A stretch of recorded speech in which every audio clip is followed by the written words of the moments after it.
Advantages of using functions. इस video में हम लोग एक प्रोग्राम लिखेंगे और उस प्रोग्राम को हम लोग लिखेंगे फंक्शंस की मदद से और कंपेयर करेंगे उसी प्रोग्राम को उस तरीके के साथ जहां पर हमने फंक्शन ना इस्तेमाल किया हो, और देखेंगे कि फिर फंक्शन को इस्तेमाल करने के क्या क्या फायदे होते हैं। तो आज जो हमने प्रोग्राम लिखना है वो ये है कि हमने दो नंबर्स हैं, a for example equals to 5 और एक और इंटीजर नंबर है फॉर एग्जांपल b जिसकी वैल्यू है 6। मैंने इन दोनों का प्रोडक्ट कैलकुलेट करना है और उसको प्रिंट करवाना है। तो इसको हम लोग सबसे पहले करते हैं एक फंक्शन की मदद से। हम लोग एक फंक्शन बना लेते हैं प्रोडक्ट, जिसके अंदर हम लोग इन दोनों वैल्यूज को पास कर देते हैं एज आर्गुमेंट्स, ताकि इन दोनों वैल्यूज का प्रोडक्ट ये वाला जो फंक्शन है कैलकुलेट करे और उसका जो रिजल्ट है वो डिस्प्ले करा दे। अब यहाँ पर हम लोग इसी फंक्शन का नाम लिखते हैं प्रोडक्ट। यहाँ पर एक बात याद रखी जाए कि जब भी इसकी रिटर्न टाइप ना बताई जाए तो इसका ये मतलब होता है कि इसकी रिटर्न टाइप वॉइड है, यानी ये कोई भी चीज रिटर्न नहीं करेगा। तो हम लोगों ने चूंकि सिर्फ इससे प्रिंट करवानी है वैल्यू, तो हम लोग इसकी रिटर्न टाइप वॉइड यानी कि एम्प्टी छोड़ देते हैं और कुछ भी यहाँ पर इसकी रिटर्न टाइप में नहीं लिखते। और अगर यहाँ पर हम लोग void लिख भी दें तो तब भी एक ही बात है।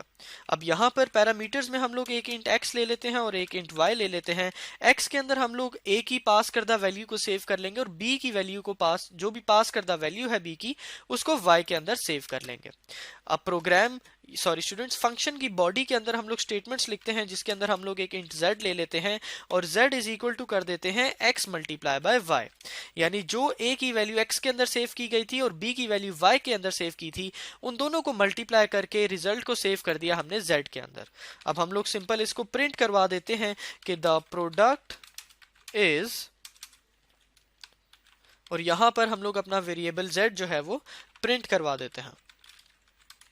इसको सेव करते हैं और एग्जीक्यूट में जाके कंपाइल एंड रन करते हैं। तो आप लोग देखेंगे कि जो दो नंबर 5 और 6 थे उनका प्रोडक्ट जो था वो यहाँ पर प्रिंट होके आ गया है। The product is 30। यहाँ पे प्रोडक्ट की स्पेलिंग गलत है, इसको सही कर लेते हैं, प्रोडक्ट।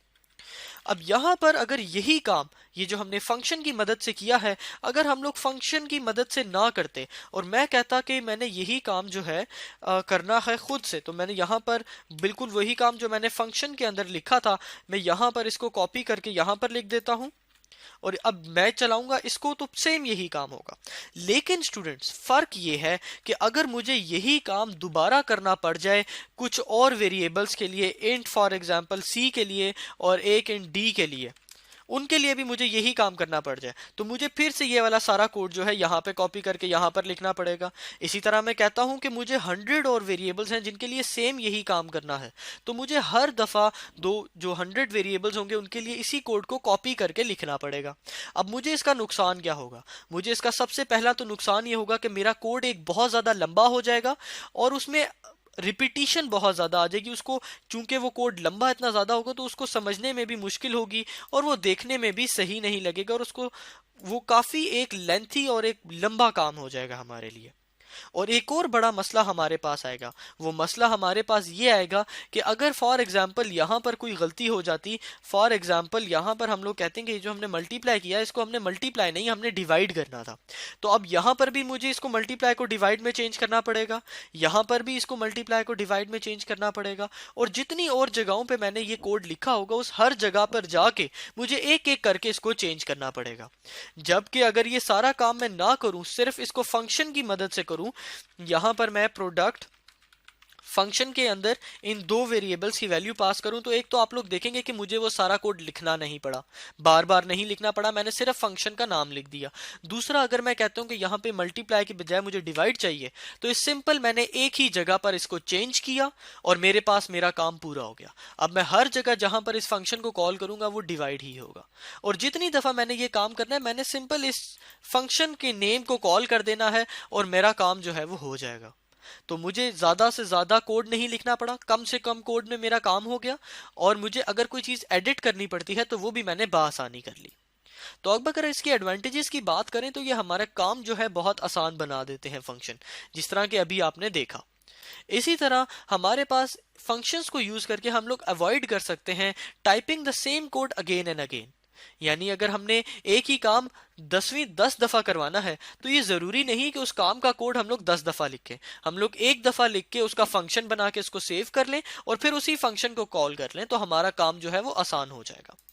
इसी तरह ये जो हमारा फंक्शंस का इस्तेमाल है, अगर ये काफ़ी दफ़ा एक कोड यूज़ हो रहा हो तो उसको कोड को क्लियर बना देता है और आसानी से उस कोड को समझा जा सकता है। जिस तरह कि यहाँ पर देखा जा सकता है कि सिंपल मुझे ये स्टेटमेंट, एक छोटी सी स्टेटमेंट देख के पता चल गया कि इन दो नंबर्स का प्रोडक्ट लिया जा रहा है। यहाँ पर ये प्रोडक्ट लिया जा रहा है। और इसी तरह अगली स्टेटमेंट देख के भी मुझे आसानी समझ आ रहा है कि इन दो नंबर्स का प्रोडक्ट लिया जा रहा है। लेकिन अगर यही काम मैं इन स्टेटमेंट्स की मदद से करता तो मुझे इसको समझना पड़ता। यानी मैं पहले यहां आकर देखता कि अच्छा, एक इंटीजर लिया जा रहा है z और z को इक्वल कराया जा रहा है x मल्टीप्लाई बाय y और फिर उसकी वैल्यू को प्रिंट करवाया जा रहा है। तो ये जो तीन स्टेटमेंट्स को मैंने समझा बारी बारी, उसको मैंने एक ही स्टेटमेंट को देखकर बासानी समझ लिया और वो जितनी दफा आगे रिपीट होगी मैं उसको इसी तरह बासानी समझ भी सकता हूं। और अगर मुझे उसको टेस्ट करना पड़ जाए, यानी कि मुझे उसको टेस्ट करना पड़े, तो मुझे बआसानी में उसको टेस्ट भी कर सकता हूं क्योंकि मैंने सिंपल एक फंक्शन बना के उसको टेस्ट कर लिया।